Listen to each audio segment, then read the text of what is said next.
Hello students, good morning. Today we will see about Akbar, the national ruler of India. आज की class में हम लोग पढ़ेंगे अकबर भारत का एक राष्ट्रीय शासक था, कैसे और क्यों कहा जाता है। अकबर का पूरा नाम था जलालुद्दीन मोहम्मद अकबर। इसके माता का नाम हमीदा बानो बेगम, जो हुमायूं के भाई हिंदाल के गुरु मीर अली की पुत्री थी। पिता का नाम हुमायूं और इसका जन्म 15 अक्टूबर 42 में सिंध के अमरकोट में हुआ था, जब हुमायूं और उसकी पत्नी सिरसा के डर से निर्वसित जीवन व्यतीत कर रहे थे। इसके आरंभिक संरक्षक बैरम खां थे। इसका राज्याभिषेक 14 फरवरी 1556 को हुआ था। कालानौर एक जगह है गुरदासपुर पंजाब में, वहीं हुआ था। इसी दिन इसे एक दुखद खबर मिला कि इसके पिता हुमायूं का निधन हो गया, और निधन की खबर सुनने के बाद बैरम खां ने एक बगीचा में ही ईंट के सिंहासन पर बैठाकर इसको राज्याभिषेक किया। राज्याभिषेक का एक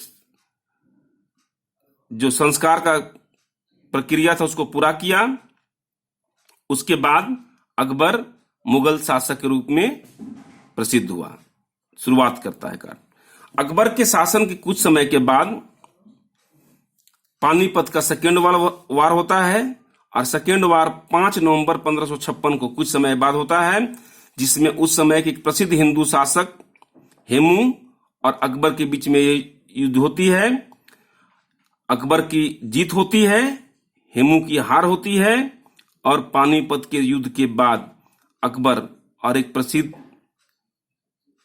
शासक के रूप में स्थापित होता है। हालांकि इस समय अकबर का उम्र मात्र 14-15 साल का था, लेकिन इसके जो मेन कस्टोडियन थे बैरम खां थे। इस प्रकार हुमायूं की मृत्यु 15 फरवरी 1556 के बाद अकबर मुगल शासक बना। इसके बाद मध्यकालीन भारत का एक प्रमुख शासक, महान शासक के रूप में इसका नाम आता है, और एक राष्ट्रीय शासक के रूप में जाना जाता है। कई कारण थे अकबर के राष्ट्रीय शासक के रूप में। पहला था कि अकबर भारत का एक पहला संप्रभु राष्ट्रीय शासक था, मतलब इसके शासन काल किसी के अधीन में नहीं था। इसने अपने साम्राज्य का काफी विस्तार किया, शासन व्यवस्था का एक विकसित और वैज्ञानिक व्यवस्थित रूप दिया। कई इसके सलाहकार मंत्री थे जिन्होंने इनको सहायता किया, और यह भारत के प्रथम विख्यात राष्ट्रीय शासक, राष्ट्रीय सम्राट के रूप में स्थापित हुआ। अकबर का जो प्रारंभिक इतिहास है वो काफी कठिनाइयों से भरा रहा। जिस समय इसका जन्म हुआ वह इसके माता पिता शेरशाह के डर से निर्वसित जीवन व्यतीत कर रहे थे। पढ़ने लिखने का इसको मौका नहीं मिला, इसलिए खुद ये अनपढ़ शासक रहा। इतिहास में कहा जाता है कि यह अनपढ़ शासक था, फिर भी भारत का महान शासक बना, क्योंकि इसे आरंभिक शिक्षा लेने का मौका नहीं मिला। 14 वर्ष में इसको हुमायूं की मृत्यु के बाद इसे गद्दी पर बैठना पड़ा शासक के रूप में। अब क्या हुआ, इसके शासनकाल का यह पहला राष्ट्रीय शासक था। इसके शासनकाल में सामाजिक, आर्थिक, राजनीतिक, प्रशासनिक, धार्मिक और सांस्कृतिक सभी क्षेत्रों में काफी विकास हुआ, और इसने एकता तथा साम्राज्य की स्थापना के लिए एकता, सांप्रदायिकता में सामंजस्य की स्थापना की, जो इसके शासन का प्रमुख आधार बना।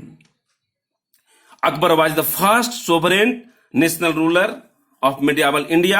During his reign witnessed an establishment of unity and harmony in the field of socio-economic and political administration, religious and the cultural aspects. During his reign, India emerged a nation in the medieval Indian history. इसी के शासनकाल में भारत एक राष्ट्र के रूप में उभरा। राष्ट्र एक सांस्कृतिक वर्ड है जो भाषा, संस्कृति, धर्म पर आधारित होती है। अकबर का जो कुछ प्रमुख उपलब्धि हुआ उसमें कुछ उपलब्धि प्रमुख है, जिसमें सबसे पहला उपलब्धि है इसका प्रशासनिक व्यवस्था बहुत अच्छा था। तो प्रशासनिक उपलब्धि क्या है? Akbar established a large empire through his victory campaign and also provided it a strong administration base. कई साम्राज्य का विजय अभियान के बाद, कई विजय उपलब्धियों के बाद इन्होंने एक विशाल साम्राज्य की स्थापना की और भारत को, उस समय के तत्कालीन भारत को निश्चित और व्यवस्थित प्रशासनिक आधार देने का प्रयास किया, जो सबसे बड़ी प्रशासनिक उपलब्धि मानी जाती है। अकबर ने अपने संपूर्ण साम्राज्य में एक जैसी शासन व्यवस्था की स्थापना की। He gave a uniform administration system to give whole his empire। एक जैसा मतलब हिंदू, मुस्लिम, सिख, ईसाई किसी में भेदभाव नहीं किया। सभी धर्म, सभी संप्रदाय का बराबर इक्वल इंपॉर्टेंस दिया।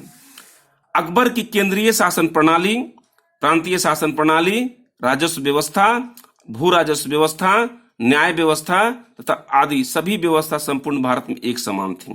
His central and provincial administration, revenue system, judiciary system and other all were uniform throughout the empire. सैनिक तथा असैनिक सभी पदों के लिए समान रूप से खुले थे। He provided his military and civil post without distinction of religion and race। मतलब हिंदू और मुस्लिम, खासकर ये मुस्लिम शासक था, फिर भी हिंदुओं को, जिसकी जनसंख्या सबसे ज्यादा थी, उनको साथ लेकर चलने का प्रयास किया।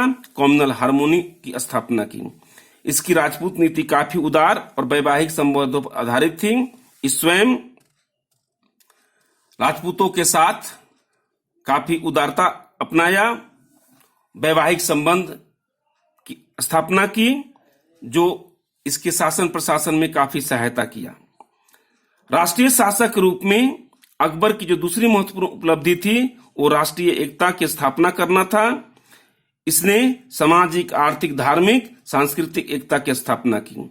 The second great achievement of Akbar as a national ruler to establishment of the national unity, he established social, economical and religious and cultural unity। इसने अपने शासनकाल में हर एक क्षेत्र में, हर एक पहलुओं में एकता स्थापित करने का भरपूर प्रयास किया, जो इसको सफलता का कारण बना। सभी को बिना भेदभाव का समान नागरिकता और सुविधा प्रदान किया। यहाँ बार बार सभी में है, हिंदू, मुस्लिम या जितने भी धर्म के लोग थे, सबों को समान, कोई भेदभाव नहीं किया और बराबरी का महत्व दिया, जिससे आम जनता में, आम लोगों में इसके प्रति विश्वास उत्पन्न हुआ। राजस्व और भू राजस्व सभी के लिए बराबर रखा। पिछले क्लास में हम लोग देखे थे कि अकबर के शासनकाल का जो सबसे बड़ा उपलब्धि रहा, इसका कोष, खजाना हमेशा भरता गया और इसने कोष और खजाना भरने के लिए एक सुनिश्चित प्रणाली का विकास किया, जिसे आईने दहसाला जाप्ती प्रणाली कहते हैं, इसकी सहायता के लिए इसके वित्त मंत्री टोडरमल का सबसे प्रमुख योगदान रहा।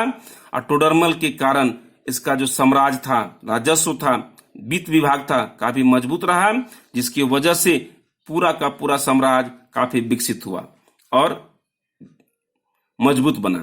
Revenue system and land revenue system were equal for all.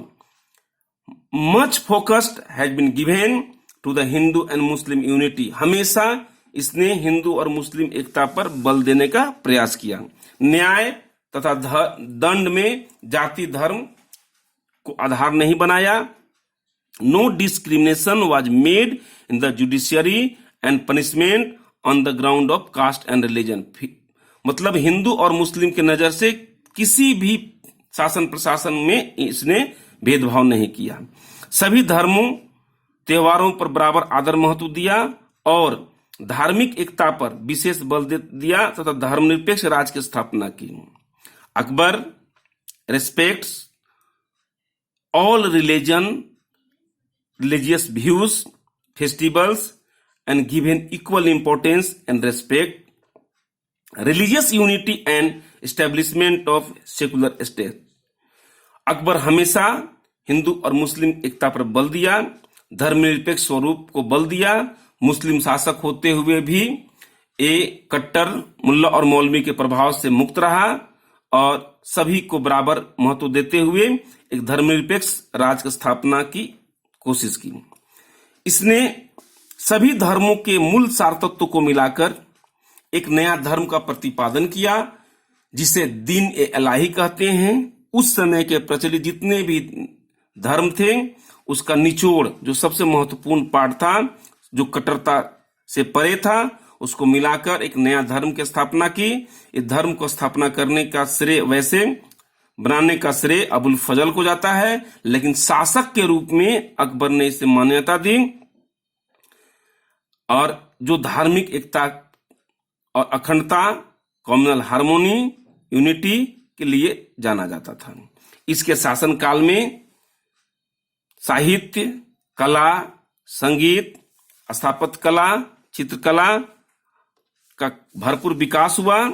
The high growth and development registered during his period in the field of art, literature, music and architecture, painting etc. इस प्रकार कहा जा सकता है कि अकबर आजीवन भारत को एक संगठित राष्ट्र का रूप देने के लिए तथा देश को एकता तथा सद्भावना स्थापित करने का भरपूर प्रयास किया। अतः इस दृष्टि से वह भारत का महान राष्ट्रीय शासक बना। Undoubtedly thus it can be said that Akbar remained busy throughout his life in creating unity and goodwill among all. Therefore he must be regarded as a great national empire in India। इस प्रकार हम लोग पाते हैं कि अकबर एक अनपढ़ शासक होने के बावजूद भी आम लोगों, अच्छे लोगों, विद्वान लोगों की राय विचार से भारत को एक अखंड स्वरूप देने का प्रयास किया, विकसित भारत बनाने का प्रयास किया। सभी क्षेत्रों में लोक कल्याणकारी राज्य की अवधारणा पर आम लोगों के लिए इसने काम करने का प्रयास किया। सामाजिक, आर्थिक, न्यायिक, धार्मिक, प्रशासनिक, साहित्यिक हर एक क्षेत्र में इसने काफी सराहनीय काम किया, जिसकी वजह से अकबर को भारत का राष्ट्रीय शासक या राष्ट्रीय सम्राट की उपाधि दी जाती है।